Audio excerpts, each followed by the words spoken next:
아버지, 제가 그렇게 큰 돈이 어디 있어요? 아들의 차가운 목소리가 귓가를 맴도는 가운데 그의 눈앞에는 한강의 호화, 유람선 위에서 5천만 원짜리 샴페인을 터뜨리며 환하게 웃고 있는 아들과 며느리의 사진이 펼쳐졌습니다. 안녕하세요. 구독하고 좋아요를 눌러주세요.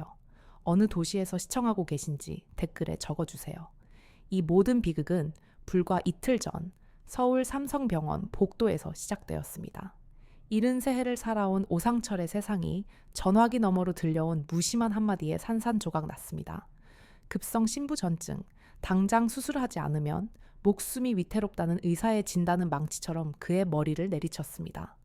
필요한 돈은 800만 원.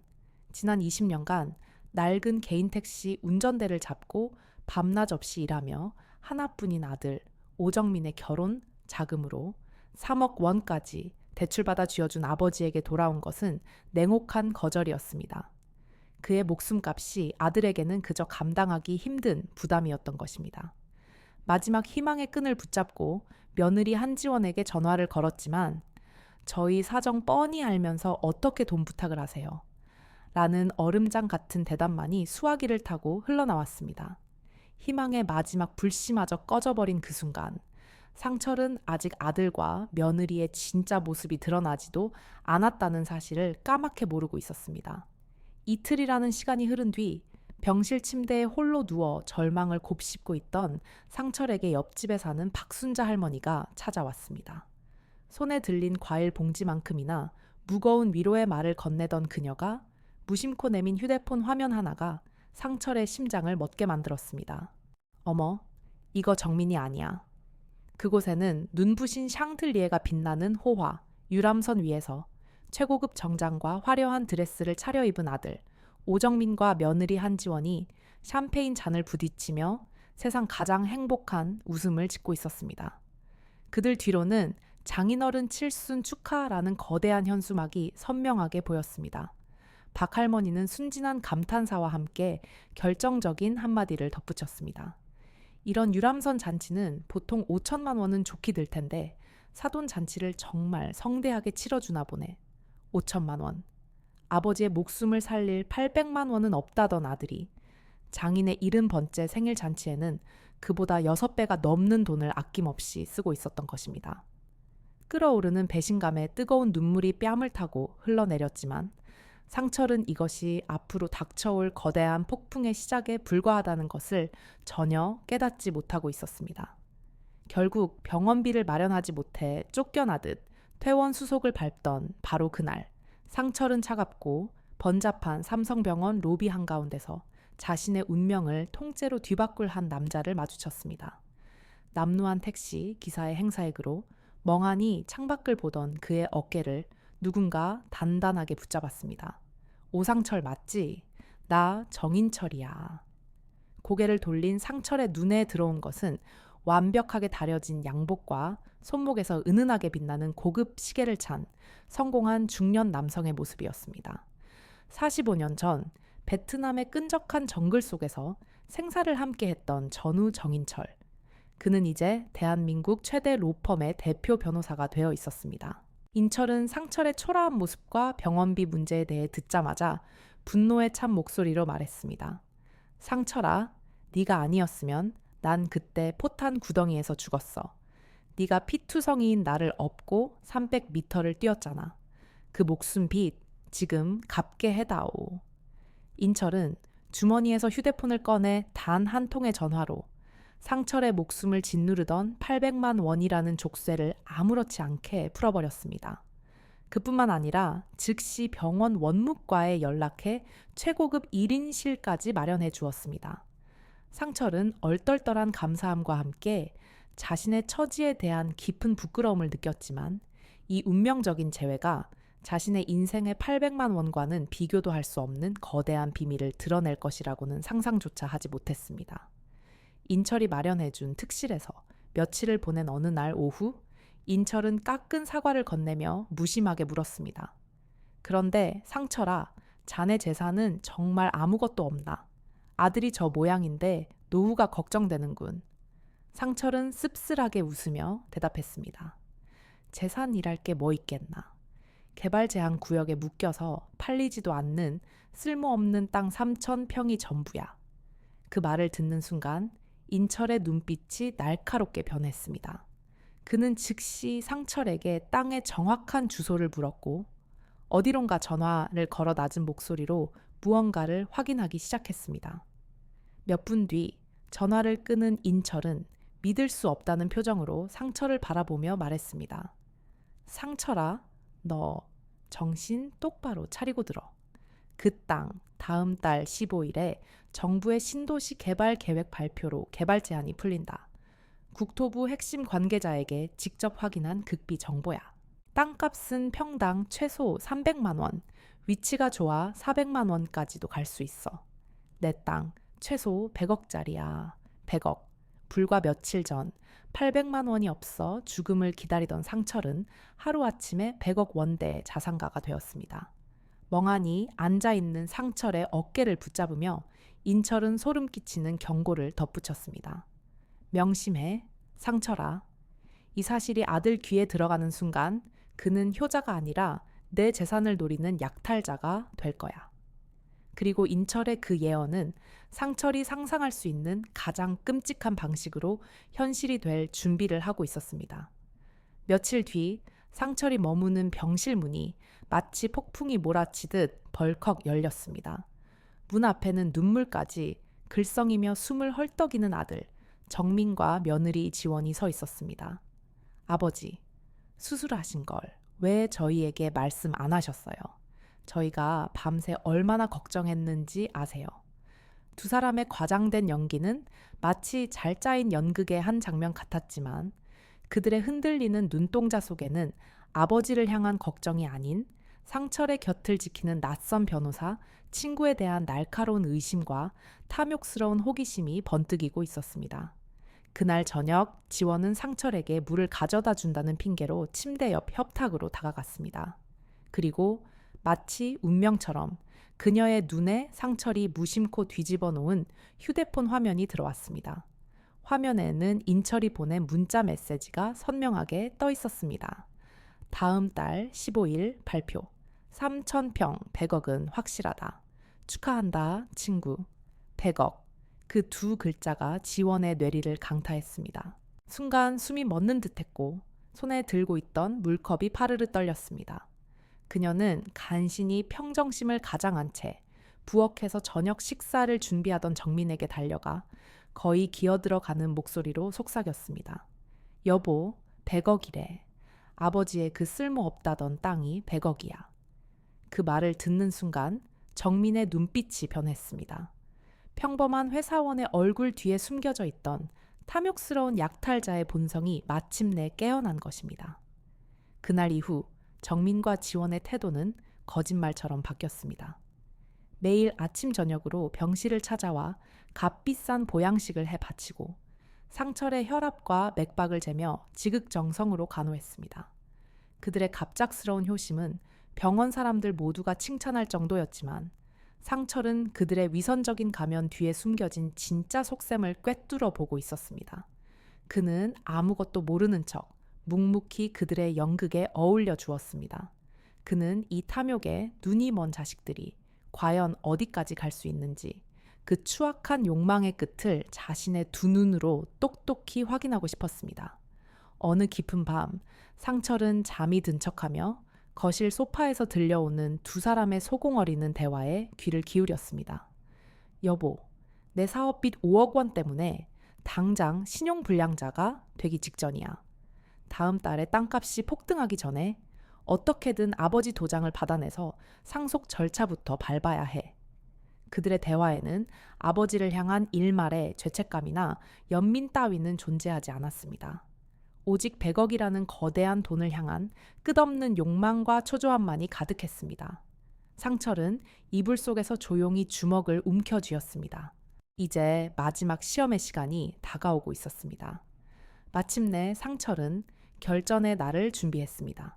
그날 저녁 정민과 지원이 차려준 진수성찬 앞에서 그는 조용히 숟가락을 내려놓았습니다. 거실의 공기가 순간 얼어붙었습니다. 상철은 두 사람의 얼굴을 차례로 훑어보며 얼음처럼 차가운 목소리로 최후 통첩을 날렸습니다. 나는 이 집을 정리하고 조용히 고향으로 내려갈 생각이다.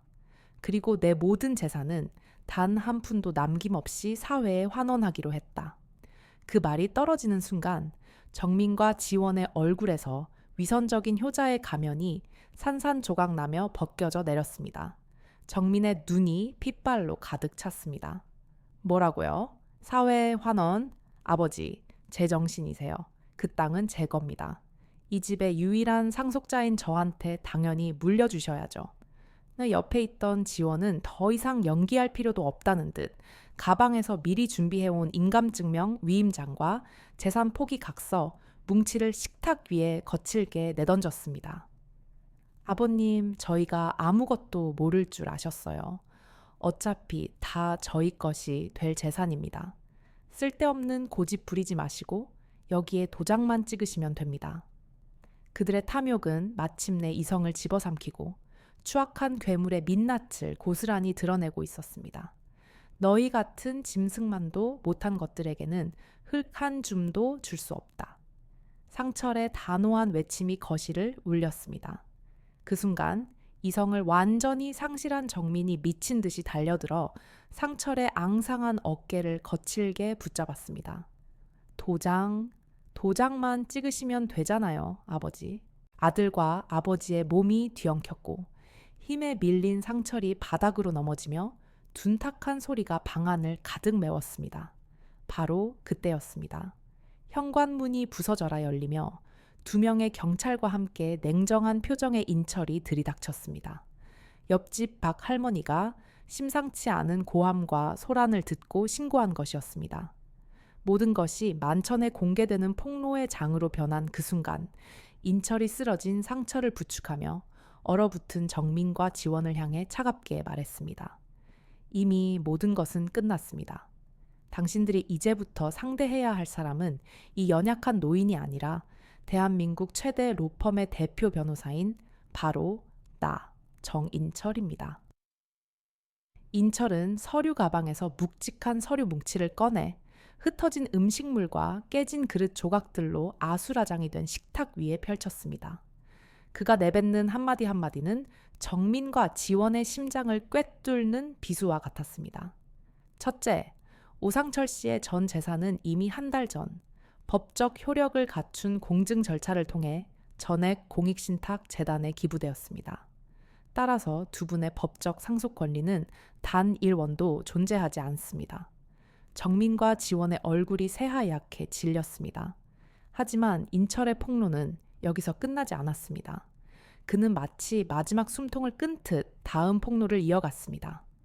둘째, 당신들의 사업 빚 5억 원은 장인, 즉 한지원 씨의 아버지가 무리하게 투자한 사업의 실패 때문이라는 것도 이미 파악했습니다. 아버님의 목숨값 800만 원은 외면한 채 버렸던 5천만 원짜리 호화, 유람선 잔치는 파산 직전의 장인에게 잘 보이기 위한 당신들의 마지막 발악이었죠. 모든 비밀과 거짓이 남김없이 까발려지는 순간 정민은 다리에 힘이 풀린 듯 바닥에 그대로 주저앉았고 지원은 실성한 사람처럼 오열하기 시작했습니다. 경찰은 더 이상 망설이지 않고 재물손해와 존속폭행 미수 혐의로 두 사람의 손목에 차가운 쇠고랑을 채웠습니다. 그들의 끝없는 탐욕은 결국 가장 비참하고 완전한 파멸이라는 대가를 치르게 된 것입니다. 모든 것이 정리된 후 상철은 인철과 함께 평생 살아온 정든 집을 떠나 고즈넉한 고향 시골 마을에 작은 보금자리를 마련했습니다. 그는 100억이라는 거대한 돈으로 피부티였던 자식을 잔인하게 응징하는 대신 과거의 자신처럼 병원비가 없어 고통받는 힘없는 노인들과 아이들을 돕는 길을 택했습니다. 그는 매일 아침 텃밭에 나가 상추와 고추를 가꾸고 재단으로부터 정기적으로 날아오는 감사 편지를 읽으며 남은 생의 평화를 찾아갔습니다. 편지에는 선생님의 따뜻한 마음 덕분에 저희 아이가 새 생명을 얻었습니다. 라는 감사의 말들이 눈물겹게 적혀 있었습니다. 어느 날 저녁 붉게 물든 노을을 바라보던 상철은 자신의 얼굴에 번지는 잔잔한 미소를 느꼈습니다. 그는 비록 가장 사랑했던 자식에게는 버림받았지만 세상을 향한 이기심 없는 나눔과 사랑을 통해 비로소 진정한 행복과 고귀한 도덕적 승리를 얻었습니다. 그의 파란만장했던 인생은 복수가 아닌 더 큰 사랑으로 완성된 것입니다. 1년이라는 시간이 흐른 뒤 상철의 삶은 이전과는 비교할 수 없는 평온함으로 가득 찼습니다. 고향 마을의 작은 전원주택 마당에는 그가 직접 심은 감나무가 무럭무럭 자라 첫 열매를 맺었고, 텃밭에는 사계절 내내 신선한 채소가 풍성하게 열렸습니다. 그의 곁에는 늘 든든한 친구 인철이 함께 했습니다. 두 노인은 주말마다 함께 낚시를 가거나 텃밭을 가꾸며 45년이라는 세월의 공백을 메우듯 깊은 우정을 나누었습니다.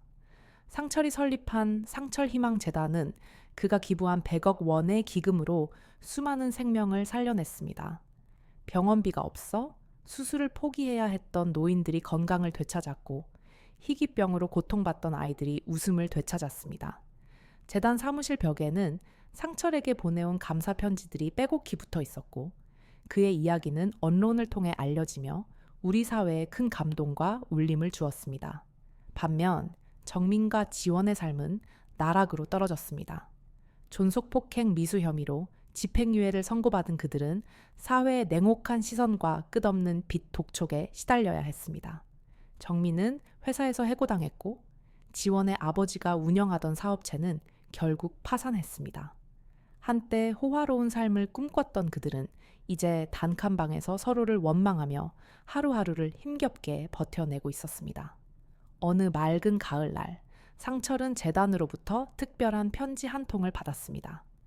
그것은 재단의 도움으로 심장 수술을 받고 건강을 되찾은 한 아이가 삐뚤빼뚤한 글씨로 쓴 감사 편지였습니다. 편지 끝에는 아이가 직접 그린 상철의 초상화가 그려져 있었습니다. 그림 속 상철은 세상에서 가장 행복한 할아버지의 모습으로 환하게 웃고 있었습니다. 상철은 그 그림을 한참 동안 바라보며 조용히 눈물을 흘렸습니다. 그것은 슬픔의 눈물이 아닌 진정한 행복과 감사의 눈물이었습니다. 그는 마침내 깨달았습니다.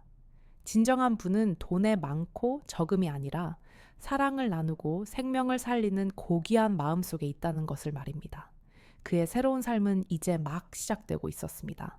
상철의 이야기는 그렇게 끝이 났지만 그가 남긴 울림은 우리 모두의 가슴 속에 깊은 질문을 던집니다. 돈이라는 가치 앞에 혈육의 정마저 헌신짝처럼 버려지는 이 시대에 우리는 무엇을 위해 살아가고 있습니까? 상철은 자신을 배신한 자식들에게 복수하는 대신 더 큰 사랑으로 세상을 끌어안는 길을 택했습니다. 그는 자신의 아픔을 딛고 일어나 절망에 빠진 이웃들에게 희망의 등불이 되어주었습니다. 그의 선택은 우리에게 진정한 부와 행복이 어디에 있는지를 온몸으로 보여줍니다. 만약 당신이 상철과 같은 상황에 놓인다면 과연 어떤 선택을 하시겠습니까? 당신의 삶에도 이와 비슷한 이야기가 있다면 댓글로 그 경험을 공유해 주세요. 이 이야기가 당신의 마음에 작은 울림을 주었다면 구독과 좋아요를 눌러주세요. 여러분의 작은 관심이 더 많은 사람들에게